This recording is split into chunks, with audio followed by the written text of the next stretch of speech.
Bienvenue sur Mathérapie.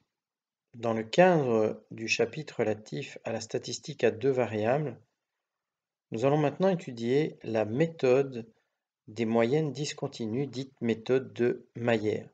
Donc, pour rappel, nous sommes dans la partie relative à la droite de régression. Donc, nous recherchons l'équation de la droite de régression qui représentera au mieux le nuage de points que je vous ai représenté dans une vidéo précédente concernant les représentations graphiques. Alors, petit rappel, centre de gravité ou point moyen d'un ensemble de points, c'est le point dont l'abscisse est la moyenne arithmétique des abscisses des points donnés et dont l'ordonnée est la moyenne arithmétique des ordonnées des points donnés compte tenu des effectifs. Le point moyen de l'ensemble des points formant le nuage du tableau compacté, et je vous le rappellerai dans un prochain slide, c'est le point de coordonnées 1,68 m et presque 67 kg. En effet, nous avons vu que les deux moyennes calculées précédemment étaient de 168,24 pour la moyenne selon x et de 66,83 pour la moyenne selon y. En utilisant le tableau complet sans regroupement, on obtenait un point moyen de coordonnées 165,04, 66,93, puisque les deux moyennes avaient été calculées précédemment. Alors, la méthode de Mayer consiste à diviser le nuage de points en deux ensembles de points d'effectifs à peu près égaux. Le plus simple est d'effectuer cette division en tenant compte soit des abscisses, soit des ordonnées. Par exemple, l'effectif de l'étude statistique choisie est de 1517. Les deux ensembles devront comprendre environ 750 éléments.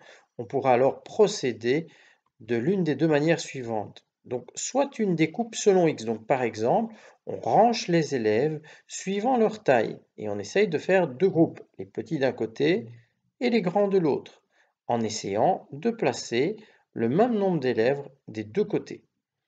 Alors, la meilleure chose que l'on puisse faire, c'est de regrouper dans le tableau compacté les deux premières classes ensemble, qui donnerait un effectif de 308 élèves, et ensuite simplement la troisième classe qui donnerait un effectif de 1209 élèves. On voit ici qu'en ayant compacté le tableau de cette manière, il était donc très difficile de pouvoir avoir un équilibre.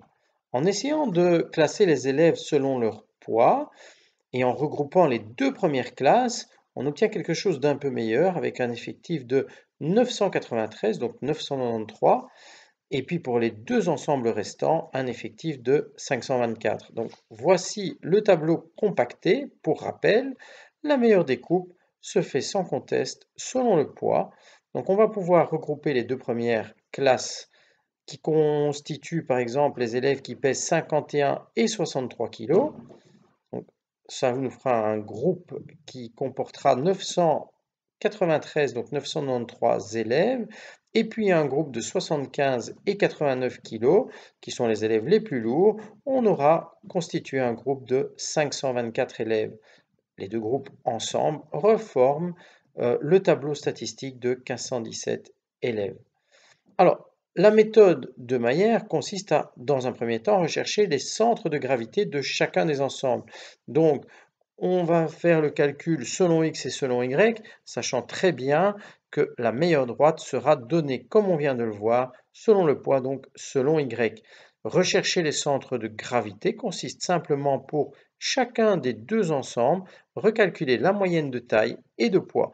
Donc, selon x, je passe le détail, selon Y, puisque c'est celle qui nous intéresse. Donc, les élèves les plus légers mesurent en moyenne 1,65 m ou 76 et pèsent 62,09 kg.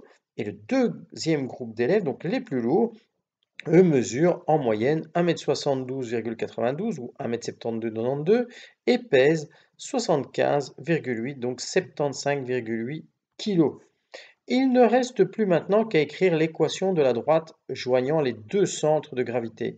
Cette droite est la droite de régression cherchée. Normalement, elle doit passer par le point moyen du nuage de points, Rappelons la formule générale de l'équation de la droite passant par deux points.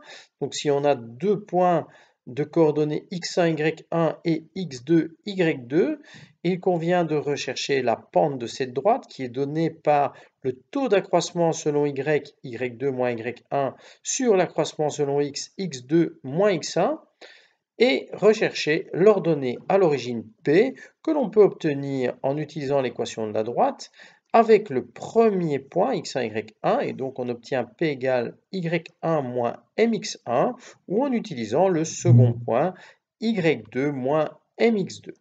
Alors, l'équation de la droite a bien entendu pour équation y égale mx plus p. Donc, selon x, je vous donne les calculs ici à titre indicatif, mais ce qui nous intéresse, c'est la meilleure droite de régression pour la méthode de Mayer. Selon le poids, le m est donné en calculant l'accroissement selon y, donc je calcule la différence des ordonnées des deux points moyens, divisé par la différence des abscisses de ces deux points moyens.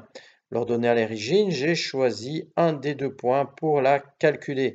J'obtiens donc une droite de Mayer selon le poids, selon y, qui a pour équation y égale 1,91x moins 255,31, donc 1,91x moins 255,31. On trouve deux droites de régression en fonction des deux ensembles de points au départ des abscisses ou au départ des ordonnées. Dans ce cas-ci, la répartition selon les ordonnées était la meilleure selon Mayer.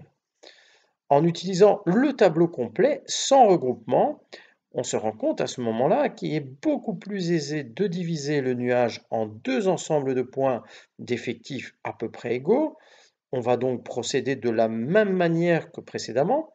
Ce que l'on peut faire, c'est regrouper les 7 premières classes selon X et obtenir un effectif de 830 élèves et de rassembler les autres classes pour obtenir un effectif de 687. Nous sommes quand même beaucoup plus à l'équilibre que pour le tableau compacté. Selon Y, on peut rassembler les 5 premières classes pour un effectif de 588 et le reste donne un effectif de 929 dans le cas du tableau complet sans regroupement. La meilleure droite de moyenne n'est plus donnée selon Y, mais selon X, comme le montre le tableau ci-dessous. En procédant de la même manière, la meilleure droite de répartition se fait donc selon X, selon la taille. On obtient les deux points moyens des deux ensembles ainsi constitués. Donc le premier ensemble qui concerne les élèves les plus petits, il mesure en moyenne 1,59 m et pèse 63,23 kg, tandis que le deuxième ensemble, ces élèves qui sont les plus grands, mesurent en moyenne 1,71 m et pèsent 71,41 kg, c'est-à-dire 1,71 m pour 71,41 kg. La pente de la droite de régression selon Mayer est donnée par le taux d'accroissement. On calcule au numérateur l'accroissement selon Y, au dénominateur l'accroissement selon X, et on recalcule un M. Le P est choisi en prenant par exemple un des deux points. Donc ici, j'ai choisi le point qui correspondait au premier ensemble. La meilleure droite de Mayer est donc la suivante. Y est égal à 0,66x moins 42,03 kg.